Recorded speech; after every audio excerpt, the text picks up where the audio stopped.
हर हर महादेव दोस्तों, आज हम जानेंगे कि भगवान शिव का महाशिवरात्रि क्यों मनाया जाता है। शिव पुराण के अनुसार फाल्गुन मास के कृष्ण चतुर्दशी तिथि की रात्रि को आदिदेव भगवान शिव करोड़ों सूर्यों के समान प्रभाव वाले ज्योतिर्लिंग के रूप में प्रकट हुए थे। यही वजह है कि इसे हर वर्ष फाल्गुन मास के कृष्ण पक्ष की चतुर्दशी तिथि को महापर्व के रूप में मनाया जाता है। महाशिवरात्रि वह महारात्रि है जिसका शिव तत्व से घनिष्ठ संबंध है। यह पर्व शिव के दिव्य अवतरण का मंगल सूचक पर्व है। उनके निराकार से साकार रूप में अवतरण की रात्रि को ही महाशिवरात्रि कहलाती है। भगवान शिव को जितना अधिक संसारिक लोग मानते हैं, उससे कहीं ज़्यादा अधिक आध्यात्मिक पथ पर चलने वाले लोग भी मानते हैं।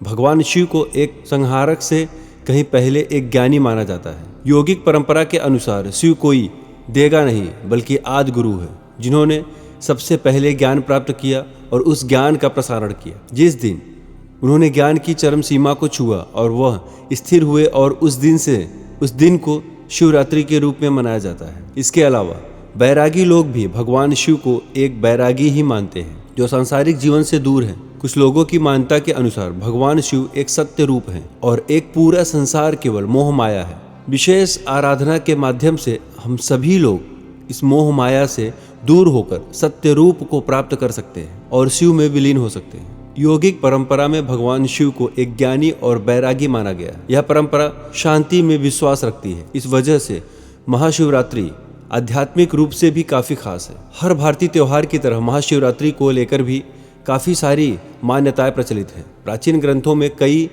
कथाएं महाशिवरात्रि से जुड़ी हुई है। महाशिवरात्रि को लेकर सबसे प्रचलित कथा शिव के जन्म की मानी जाती है। कई ग्रंथों के अनुसार महाशिवरात्रि के दिन ही भगवान शिव पहली बार प्रकट हुए थे। इस दिन वह अपने सर्वश्रेष्ठ स्वरूप आलिंगन के रूप में सामने आए थे, जिसका न तो कोई आदि था और ना ही कोई अंत। एक कथा यह भी कहती है कि फाल्गुन महीने के कृष्ण पक्ष की चतुर्दशी को एक साथ 64 जगहों पर शिवलिंग प्रकट हुए थे। अभी तक हमें इनमें से 12 के बारे में ही ज्ञान है, जिन्हें हम सभी ज्योतिर्लिंग के नाम से जानते हैं। महाशिवरात्रि को शिव की शादी के रूप में भी मनाया जाता है। कहा जाता है कि इस दिन शिव के अपना वैराग्य छोड़कर शक्ति से शादी की थी और अपना सांसारिक जीवन शुरू किया था। विभिन्न स्थानों पर महाशिवरात्रि को लेकर विभिन्न मान्यताएं प्रचलित हैं और इस वजह से महाशिवरात्रि को कई तरह से मनाया जाता है। शिव भक्त इस दिन पवित्र नदियों जैसे गंगा, यमुना, कावेरी या आदि किसी नदियों में सूर्योदय के समय स्नान करते हैं। स्नान के बाद साफ व पवित्र वस्त्र पहने जाते हैं। इसके बाद घरों व मंदिरों में विभिन्न मंत्र व जापों के द्वारा भगवान शिव की पूजा की जाती है। शिवलिंग को दूध व जल से स्नान कराया जाता है। हर शिवरात्रि की संपूर्ण पूजा विधि की बात करें तो सबसे पहले शिवलिंग को पवित्र जल या दूध से स्नान कराया जाता है।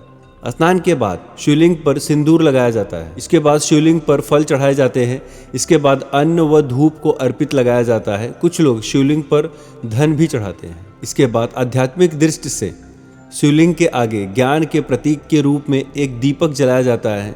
इसके बाद शिवलिंग पर पान के पत्ते भेंट किए जाते हैं, जिनके बारे में कई विशेष मान्यताएं हैं। महाशिवरात्रि को जागृत की रात्रि माना जाता है।